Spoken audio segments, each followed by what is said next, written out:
Hello everyone, welcome back to my channel. बच्चों, आज हम पढ़ेंगे how to find positive and negative charge. कैसे पता लगाएं कि पॉजिटिव किसी भी मॉलिक्यूल पर पॉजिटिव चार्ज आएगा या फिर नेगेटिव चार्ज। बच्चों, ये जो चार्ज होते हैं ये बहुत ज़्यादा इम्पोर्टेंट है। इनका रोल आपको पता होना चाहिए कि किस पर पॉजिटिव चार्ज आएगा या किस पर नेगेटिव चार्ज आएगा। चार्ज का पता होना बहुत ज़्यादा इम्पोर्टेंट है। तो चलिए बच्चों, स्टार्ट करते हैं। मैंने आप देख सकते हैं बहुत सारे मॉलिक्यूल्स या एटम बहुत सारे लिखे हैं, जिससे आपको पता चलेगा। मैंने ये पॉजिटिव चार्जेस लिखे हैं, ये नेगेटिव चार्ज लिखे हैं, किस पर कौन सा चार्ज आता है वो आपको इजीली दिखाई दे रहा है।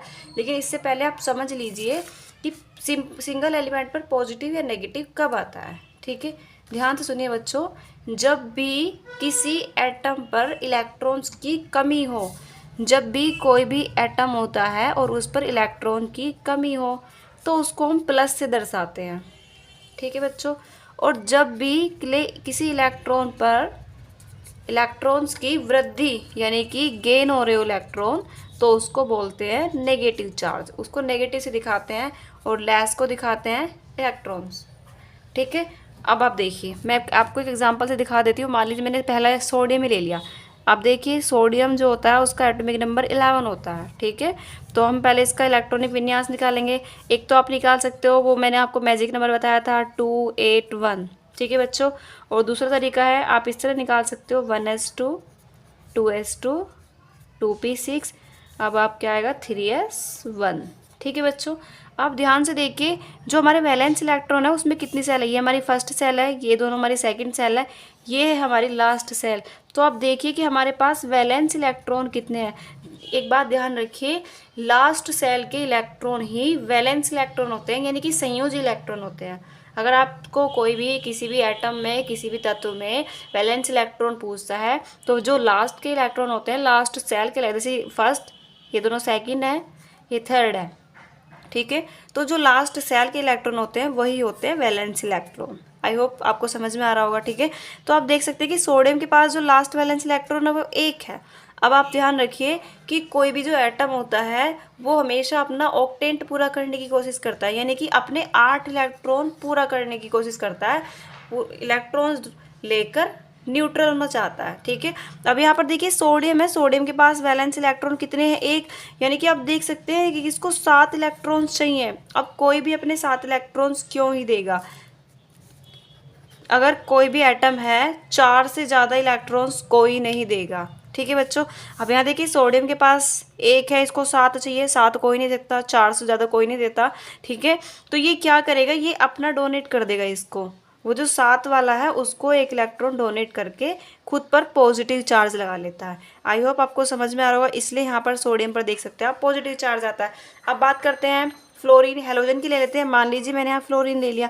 फ्लोरीन का कितना होता है 9 होता है। देखिए डायरेक्ट लिख देती हूँ 2 8। अब देखिए 8 और 2 तो ज़्यादा हो गया, तो यहाँ पर क्या आ जाएगा हमारा 7 आ जाएगा। आई होप आपको समझ में आ रहा होगा। ठीक है, अब आप यहाँ पर देखिए कि फ्लोरीन जो है, यहाँ पर फ्लोरीन के वैलेंस इलेक्ट्रॉन में 7 इलेक्ट्रॉन है। आपको दिखा देती हूँ 1s2 2s2 2p6। ठीक है, अच्छा तो 8 और 2 10, तो यहाँ पर 5 आ जाएगा। ठीक है बच्चों, देखा ना आपने कि 6 तो हम ले नहीं सकते।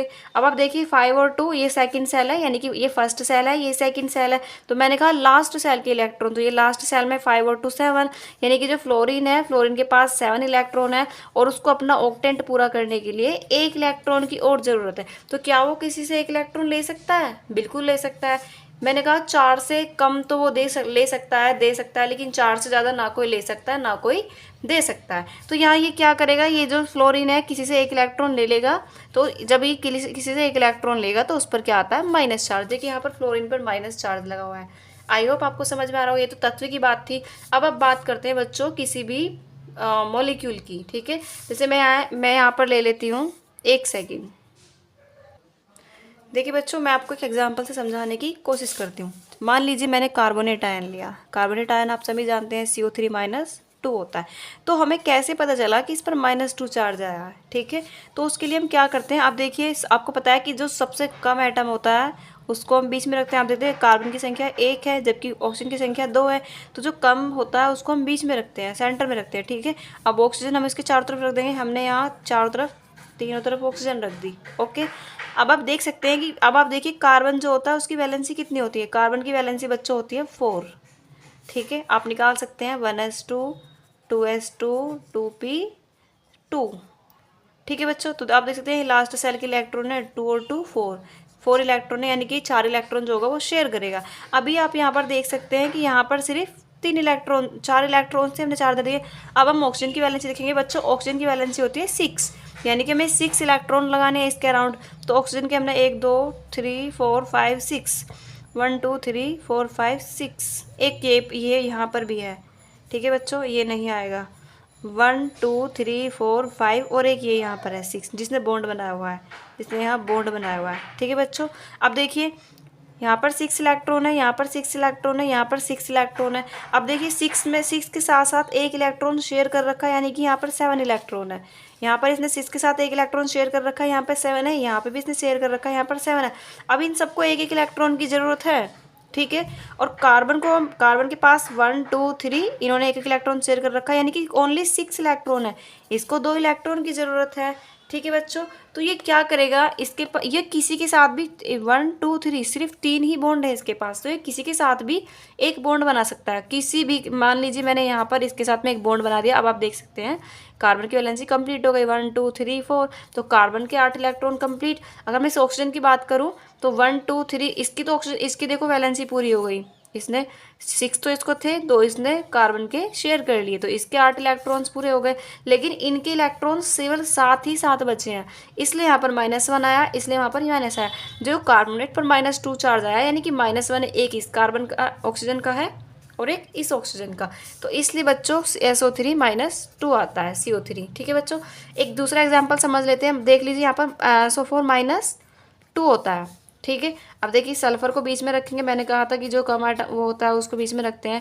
अब आप देखिए सल्फर जो होता है, सल्फर का होता है 16।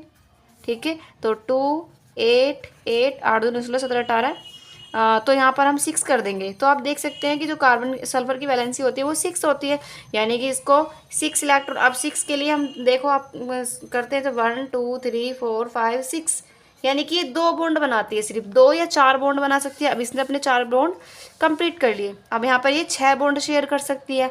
जो लास्ट वैलेंसी आती है उतने बॉन्ड वो एटम क्रिएट कर सकता है। अब देखिए यहाँ पर 1 2 3 4, यहाँ पर सिर्फ 4 बॉन्ड है, लेकिन वो 2 बॉन्ड और क्रिएट कर सकता है। ठीक है, अब आपको पता है यहाँ पर इसके पास 6 इलेक्ट्रॉन्स हैं। ऑक्सीजन के पास, ऑक्सीजन की वैलेंसी मैं अभी ऊपर समझा चुकी हूँ कि 6 इलेक्ट्रॉन्स होते हैं।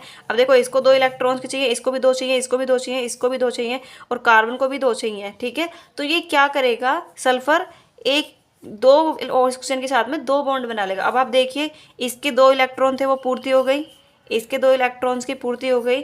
कार्बन, सल्फर को 6 बॉन्ड बनाने थे, 1 2 3 4 5 6, सल्फर के 6 बॉन्ड की भी कंप्लीट पूर्ति हो गई। अब आप सोचोगे कि सल्फर ने तो 8 से ज़्यादा इलेक्ट्रॉन्स पूरे कर लिए, 1 2 3 4 5 6 7 8 9 10 11 12। तो आप ध्यान रखिए हमेशा कि जो सेंट्रल एटम होता है वो 8 से ज़्यादा इलेक्ट्रॉन रख सकता है। ठीक है, लेकिन जो बाहर का एटम होगा वो नहीं रख सकता। आई होप आपको समझ में आ रहा होगा। ठीक है बच्चों, तो देखिए अब देखिए यहाँ पर कमी थी 1 इलेक्ट्रॉन की, क्योंकि इसने शेयर कर रखा था एक ऑलरेडी, तो यहाँ पर 7 थे, यहाँ पर भी 7 थे, 1 -1 यहाँ पर, 1 -1 यहाँ पर। तो इस तरह से यहाँ पर सल्फर के ऊपर -2 चार्ज होता है। बच्चों ये कुछ मॉलिक्यूल्स हैं, कुछ एटम्स हैं जिन पर चार्ज है। ये नेगेटिव चार्ज है, ये पॉजिटिव चार्ज है। मैंने कुछ और चार्ज भी लिखे हुए हैं, मैं आपको वीडियो प्रोवाइड कर दूंगी, ये आप याद कर लेना, समझ लेना अच्छे से। अगली वीडियो जो पढ़ेगी बच्चों हम कोऑर्डिनेशन कंपाउंड्स की ऑक्सीजन स्टेट के लिए पढ़ेंगे, केमिकल फॉर्मूला कैसे बनता है, पॉजिटिव नेगेटिव उसके लिए पढ़ेंगे, बहुत सारी चीज़ें पढ़ेंगे। आई होप आपको ये चीज़ें सब चीज़ें समझ में आई होगी। अगर आपको हमारी वीडियो अच्छी लगी बच्चों तो चैनल को लाइक करें, शेयर करें और सब्सक्राइब करें। Thank you.